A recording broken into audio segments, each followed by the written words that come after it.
Doctor Antonio Siriaco Cruz, próximo decano de la Facultad de Ciencias Económicas de la Universidad Autónoma de Santo Domingo. Cada vez que viene a nuestro programa es una cátedra de economía lo que usted da. No, y cuando se trata de estar con los poderosos, es que usted es un poderoso de la economía. Obviamente que uno se inspira, ¿no? Para hablar de temas económicos.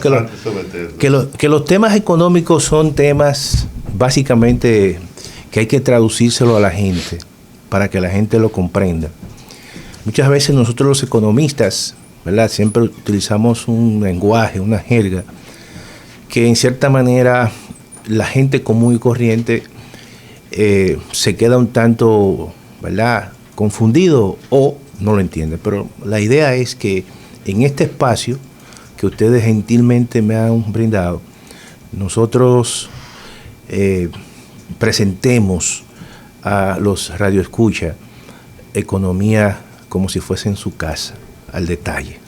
De manera que nada, estoy aquí con los poderosos. Más te cuesta. Ay. Más te cuesta. Hay una serie de medidas anunciadas por el gobierno.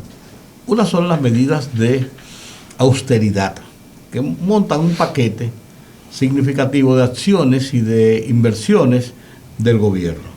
Y otras son las medidas 2 días después con el tema de la situación de los precios y la situación del manejo de la economía cotidiana en el país. Una cosa pareciera ser una y otra, pero al final de cuentas se conjugan en la acción del gobierno frente a la crisis de la economía. Yeah. No, mira, yo creo que vamos a entrar a lo cotidiano, porque generalmente la gente siempre siente su mejoría cuando o su salario mejora o entonces siente que se empeora cuando su salario se deteriora. Y al final eso es lo que cuenta para la gente común y corriente. Cuando vas al supermercado, si encuentra el producto, si lo encuentra caro, si lo encuentra barato, si el carrito se le llena, si el carrito es medio carrito, todo eso es un elemento que yo creo que es donde se expresa el tema del crecimiento de la economía, de la mejoría de la economía, o si la economía empeora. Entonces yo creo que eso hay que siempre resguardarlo. Por ejemplo, aquí se habla de una reforma fiscal, un pacto fiscal, lo que sea, pero si hay algo que hay que tener presente en ese tipo de medida cuando se toque, cuando se haga, es que hay que proteger y no hay que tocar la canasta básica de los más pobres. Y eso es un elemento importante. Yo creo que el gobierno tiene que emplearse a fondo en esta coyuntura, tiene que buscar todas las medidas también transitorias, como el tema de los precios es un tema transitorio, también hay que hacer un sacrificio de manera transitoria. Por ejemplo, hay que intensificar las famosas bodegas populares o las ventas populares del INESPRE, que ahora se ha reactivado. Incluso he visto con una visión muy seria, que es algo muy importante. Es una institución que ha sido bastante cuestionada, sin embargo, he visto el manejo desde fuera con mucho comedimiento y con mucha seriedad. Entonces yo creo que en ese sentido es un elemento importante. Lo otro, que yo creo que es un planteamiento que muchos lo han hecho, pero de otra forma. Mira, en tiempo de pandemia, ¿qué hizo el gobierno? Que dio una amnistía fiscal. Digo, aquellas empresas que tienen problemas, yo entonces le voy a posponer el pago de los impuestos. Vamos a establecer ahora, precisamente en esos insumos y materia prima que afectan a la canasta básica, yo planteo una amnistía arancelaria. Porque es así, un vehículo, por ejemplo, cuando tú importas un vehículo, por poner un ejemplo, si tú partes de una base de un precio 100 FOB, ¿verdad?, libre a bordo, y a partir entonces tú comienzas a liquidar ese producto, le calcula la tasa de cambio y entonces te va a dar el precio CIF, es decir, el costo, incluido el flete, seguro y flete. ¿Cuánto puerto?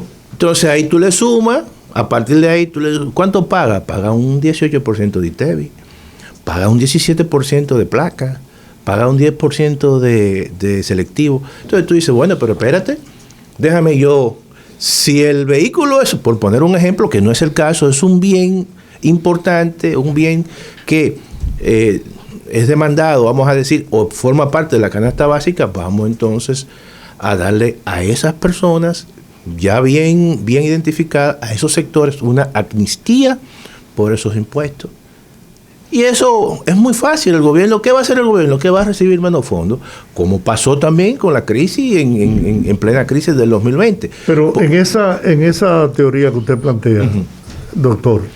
Y no todo, yo diría el arancel, porque hay algunos que lo va a seguir cobrando. Porque ahí estaríamos privilegiando a toda la ciudadanía. No. Sí, habría que buscar, es lo que iba a preguntarle precisamente, qué mecanismos para que el importador traduzca eso al consumidor.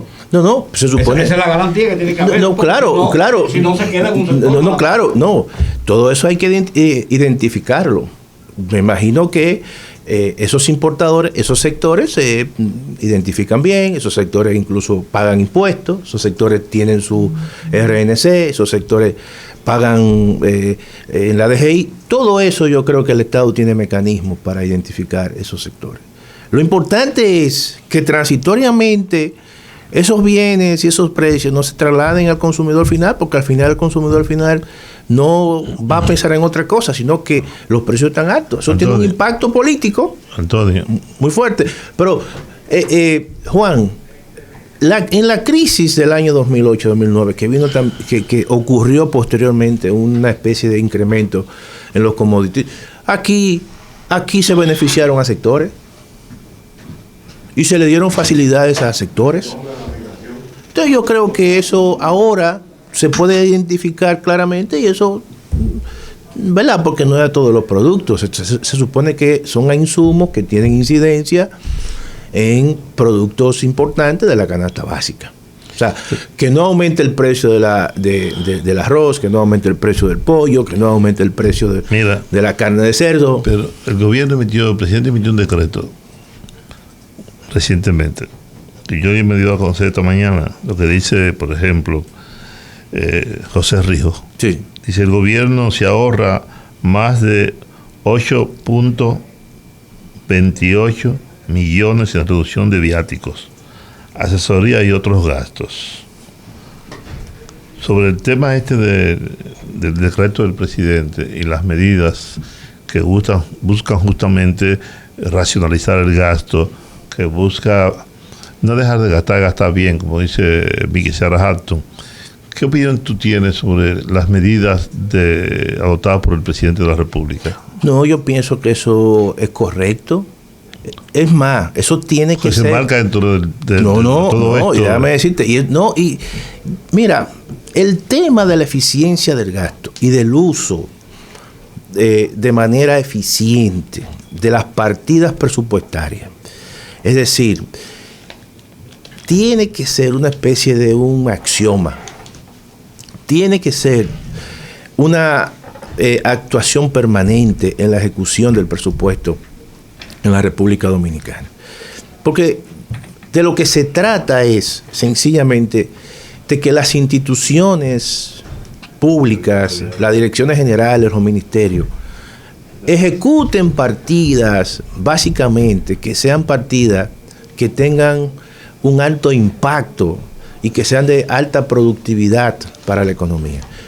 Yo, por ejemplo, he estado revisando la ejecución presupuestaria, que hay que decir lo siguiente: tiene mucho más información, hay mucho más detalle para que una persona pueda ver dónde y cuáles son las partidas o subpartidas que se están ejecutando. Y me llamó la atención precisamente en una partida que es de productos diversos, que cuando en el año 2020, 2019, años anteriores, no estaba bien detallada, ahora está muy bien detallada, y uno puede ver entonces cuáles son esas partidas, subpartidas que se están ejecutando. Eso tenía presupuestado en el 2020 14,000 millones de pesos. Uno dice, bueno, pero ¿en qué se gastó? Uno veía bonos sociales, bonos qué sé yo. Y yo digo, bueno, ¿qué impacto tiene eso? Sin embargo, he visto que hay una reducción importante de 14.000 a creo que 4.000 o 5.000. Bueno, eso es correcto, porque y si esos recursos se han relocalizado hacia otras partidas de mayor productividad, supongamos en el Ministerio de Educación o en el Ministerio de Salud, muy correcto, porque en el fondo lo que estamos haciendo es que estamos mejorando la eficiencia de la ejecución del presupuesto y estamos priorizando aquellas partidas o subpartidas que tienen un mayor nivel de impacto en el resto de la economía. Y ese decreto que el presidente de la República en estos días emitió, y que uno ha visto que incluso presidentes anteriores también parten del hecho de ley de austeridad, decretos también que fijan cierto nivel de austeridad en el manejo de la ejecución presupuestaria. Eso es correcto, pero hay que llevarlo a cabo para que verdaderamente al final los efectos positivos, esos efectos que verdaderamente lo que hacen es que mejoran la eficiencia en la ejecución del gasto público y mejoran la calidad del gasto público, tengan un impacto ya de manera mucho más extendido. De manera que yo creo que eso, lo que tiene que mantenerse y lo que tiene incluso que para el próximo año también partir de ese axioma, o sea, los fondos públicos tienen que ser manejados con mucha transparencia, tienen que rendir cuentas para que la población sepa, en cierta manera, cómo se están gastando. No es lo mismo usted destinar recursos a la entrega de bonos sociales o lo que sea, que usted dedicarlo, por ejemplo, a la compra de una vacuna. O no es lo mismo que usted use recursos para comprar jipetas de lujo, que usted lo dedique, por ejemplo, a una partida que tenga que ver con, no sé, con compras de libros para los estudiantes de la preuniversitaria. Todo eso yo creo que hay que mantenerlo, y que no solamente sea en el gobierno central, sino también que eso se traslade a las instituciones autónomas, descentralizadas, y que verdaderamente la gente sepa que los fondos públicos son fondos que vienen de los contribuyentes, que no podemos obviamente hacer una piñata en ese sentido. Por lo tanto, yo creo que eso es un decreto que va por la vía correcta, y lo que hay que ahora enfatizar es que eso se mantenga y que sea una especie de axioma. Doctor, la inflación está en 2 dígitos. La inflación anualizada, pero la inflación acumulada, que es un mes más el otro mes, obviamente posiblemente sea de un solo dígito, sea de quizás un 7.5, pero la inflación que aparece, que generalmente la que tú te refieres, que son 10.45, es una inflación que se mide, por ejemplo, del mes de mayo del año 2021 con respecto al mes de mayo del 2020. Entonces ahí puede haber también un efecto de carácter estadístico, es decir, que por ejemplo, si en mayo del 2020 fue negativa y de repente ahora tú tienes una positiva, hay un efecto que es como que sube de repente y se iguala, pero ya los próximos meses podría ser mucho más bajita en ese sentido. Pero hay un efecto estadístico que no está obviamente reflejando la situación de disminución tan grande hasta un número muy bajo negativo que obviamente... La verdad que enfrentar la situación del alza de los precios no es fácil. No es fácil. No es fácil y le explico, mire. Si usted realiza ventas populares masivamente, está afectando el comercio establecido, ¿no? No hay duda. Pero es transitorio, ¿eh? Estamos hablando de medidas transitorias. Sí, eso dijo el gobernador del Banco Central, que esto era transitorio. No, yo digo, no, porque hay que aclarar lo siguiente. Lo transitorio aquí se puede llevar todo este año y parte del año que viene. Lo que yo creo es... ¿Puede ser transitorio por 10 años, por 15? No, obviamente que ya no. Ya eso es sí.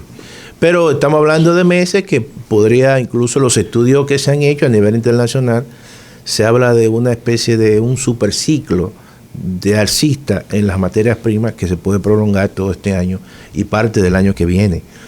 Ahora, lo que tú dices, bueno, hay situaciones que se pueden presentar donde puede haber una especie de competencia desleal contra el comercio organizado, contra el comercio que paga impuestos, que paga impuestos, todo ese tipo. Por eso es que todo esto hay que hacerlo muy focalizado y evitar pues, esas situaciones donde tú puedas ahí es donde voy. Generar competencia. Se ha planteado desde sectores del gobierno subsidiar materia prima y algunos que otros insumos, ¿no? Sí.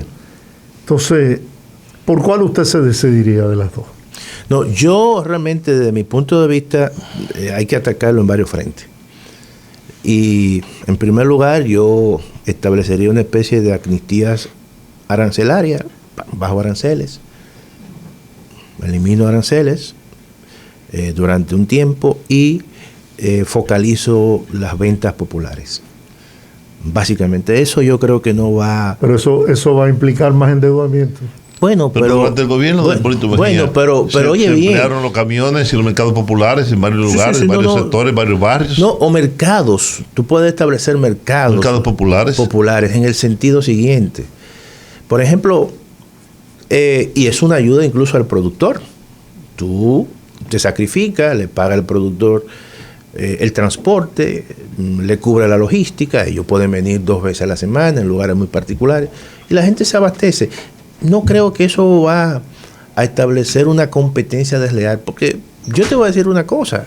Tú siempre comprarás en el supermercado, no importa cuántos mercaditos haya. Claro, no, y déjame decirte lo siguiente, ¿cuántos supermercados hay? Yo voy toda la semana al mercado de la feria ganadera. No, y todo tiene su público. Déjame decirte, no claro, es verdad. Ustedes los ricos siempre comprarán en supermercado. O sea, no es Nosotros verdad. compramos en mercado y en colmados. No es verdad, Georgie, que que tú pongas una especie de un mercado ahí. Los pobres no van a supermercados. Los pobres no van a supermercados. A un supermercado, y mucho menos a un colmado, porque ya el colmado ha cambiado mucho. El colmado sencillamente te vende muchos productos que no son ya son propiamente no. Entonces hay colmado que nada más venden cerveza. No, cerveza. No venden nada. Entonces yo creo que no venden arroz, lo habichuelas. que sí hay que evitar es el tema, obviamente, de la crispación de la gente. Oye bien, el problema social. Eso claro. Es una situación que hay que tener mucho cuidado, Georgie. ¿Por qué? Porque todo esto también te pinta un conflicto salarial. Y entonces, obviamente, en la medida que tú permitas que los niveles de precios se desborden y tú no tengas un control, en esa medida, entonces, tú vas a tener una mayor demanda por incremento de salario. Y entonces ahí, eso puede tener también un efecto adicional a nivel del costo de producción, de pequeñas empresas, todo eso. Y si llega un momento en que tú no controlas eso, necesariamente tendrás que establecer e impulsar un arreglo salarial. Entonces, yo lo que creo es que tenemos que, y hay que ver esa situación. Yo creo que el tema del contexto es un tema bastante difícil y esto hay que estar por encima de cualquier cosa. Entonces, el gobierno tendrá que hacer un sacrificio. Tú dices, bueno, pero es cierto, se va a endeudar, pero es que te voy a decir lo siguiente. Dentro de las opciones que tiene el gobierno, puede tener 3 opciones, generalmente.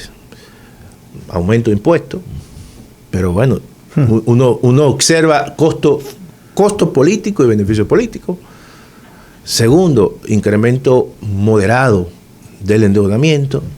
Y tercero, reducción del gasto público. Entonces, reducción del gasto público que lo están haciendo. Sí, pero el tema es que eso te frena todo el proceso de recuperación. Y entonces, en una coyuntura como la que tenemos, tú necesitas tener cierto nivel. Pero el gasto público lo que hace, o sea, eficientizar el gasto público es beneficioso para Está bien, para el país. Claro, pero estamos... Ahora, la inversión pública sí no. No. O sea, porque es que cuando... En estos tiempos, cuando nosotros decimos que vamos a eficientizar el gasto público, yo creo que hay que aclarar eso. Y yo pienso que también el gobierno tiene que aclarar eso. Por ejemplo, cuando el director del presupuesto dice, no hemos ahorrado 3.000 millones de pesos o 4.000 millones de pesos. Bueno, está bien, pero eso que en esta coyuntura tú no lo puedes guardar. Tú lo que tienes que relocalizar realmente esas partidas y esos excedentes, traducirlo en una mayor inversión pública. Bueno, solamente... De eso se trata. Solamente... Porque si no, entonces tú no haces nada con un dinero ahí y una situación obviamente que se está, ¿verdad? Que necesita la economía más solamente más plata. En renglones como vehículos, Viáticos, claro, viajes, sí, sí. Publicidad. Sí, sí. El gobierno se ha ahorrado un 68% con relación a lo que gastó el gobierno en el mismo periodo, enero a mayo. Claro. Pero yo creo... De 1.773 millones de pesos mensuales, lo han reducido a 544 millones. Yo lo que creo es que el gobierno tiene que también saber el lenguaje que usa. Yo llamaría una relocalización del gasto público en partidas de baja productividad a partidas de alta productividad. Es lo que yo creo que debe hacer el gobierno. Porque, ¿qué tú haces, por ejemplo, en tu casa cuando hay algún tipo de problema? ¿Qué nosotros hacemos? Espérate, tú agarras un listado y dices... Me divorcio. Estaríamos diciendo que lo que tú te ahorras de gasto, tú lo inviertas. Exactamente, que ese ahorro se traduzca en inversión. Al final, eso es lo que tiene que hacer una economía. La economía, por ejemplo, que tienen altos niveles de ahorro como proporción del Producto Interno Bruto a nivel agregado, a nivel macroeconómico, son economías que a su vez tienen alto nivel de inversión, porque traducen ese ahorro en inversión, y de eso es lo que se trata. Las economías asiáticas, gran parte de su crecimiento ha sido sobre el ahorro interno. ¿Qué hacía, por ejemplo, en los años del doctor Balaguer? Bueno, te decía, te cambiaba tuvo una composición del presupuesto, era 50 o 45 gasto corriente y 55 gasto de capital. Como sea, te generaba un ahorro a través de la cuenta 1401 que manejaba el presupuesto, pero era para tener unos fondos para comenzar a hacer cosas y decir, vamos a hacer esto, vamos a hacer...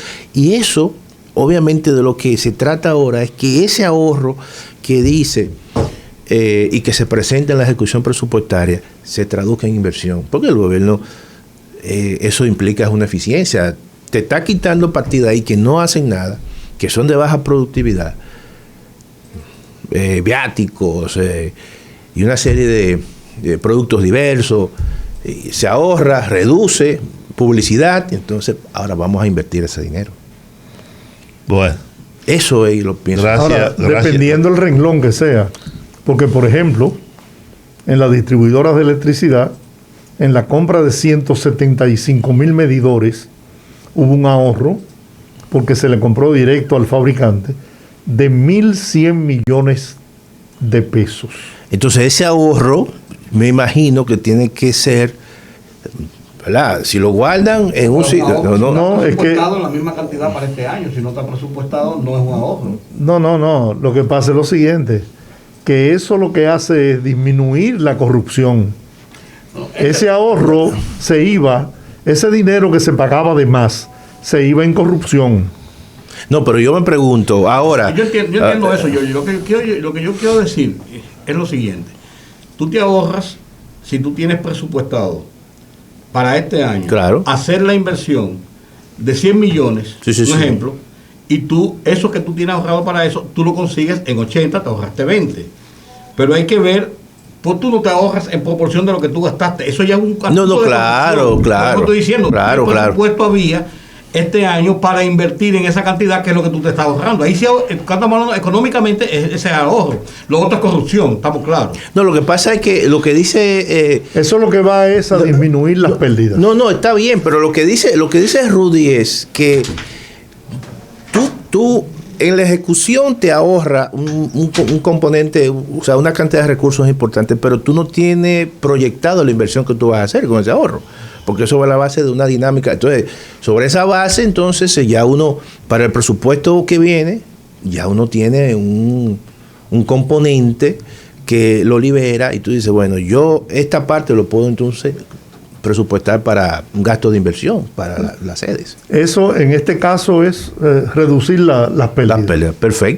Perfecto. Si eso es así, entonces yo creo que están haciendo un uso eficiente. Están sencillamente eficientizando la ejecución del presupuesto. Y eso es importantísimo. Bueno. Qué pena, doctor, que se acabó el tiempo. Habló rápido para No, mira. Cuando él viene, habla rápido, cuando no entramos en preguntas. No, pero yo no sé, ustedes tienen su tiempo limitado. Usted no tiene competencia. No, hasta ahora no. Pero siempre uno espera, pero hasta ahora no. Yo creo que nosotros estamos... Es que su candidatura es una candidatura de consenso. Así es. Esa es la idea, Georgie. Nosotros estamos presentando una candidatura a la Facultad de Ciencias Económicas y Sociales que reúne a todos los grupos que están dispersos y que tienen sus candidatos, y nosotros lo vamos a respetar. Lo estamos respetando. Nosotros tenemos seguidores que están con el doctor Arjana, tenemos seguidores que están con el profesor Editurbe Beltrán, licenciado Editurbe Beltrán. Nosotros ni le vamos a decir, ni nos interesa uno por otro. Sencillamente estamos tratando de unificar, tener la Facultad de Ciencias Económicas unificada. Tenemos un proyecto de facultad que también tendrá una incidencia a nivel de la universidad y a nivel nacional. Nosotros vamos a posicionar a la Facultad de Ciencias Económicas y Sociales y la vamos a convertir en la facultad más importante del país y la facultad que estará incidiendo de manera permanente, de forma propositiva, en las acciones y en la discusión de políticas públicas. Qué bien. Yo celebro eso y tengo la seguridad de que la familia Guasiana va a depositar su voto masivamente por usted. Gracias, así es. Vamos a la pausa, son las 5:35. Regresamos en breve.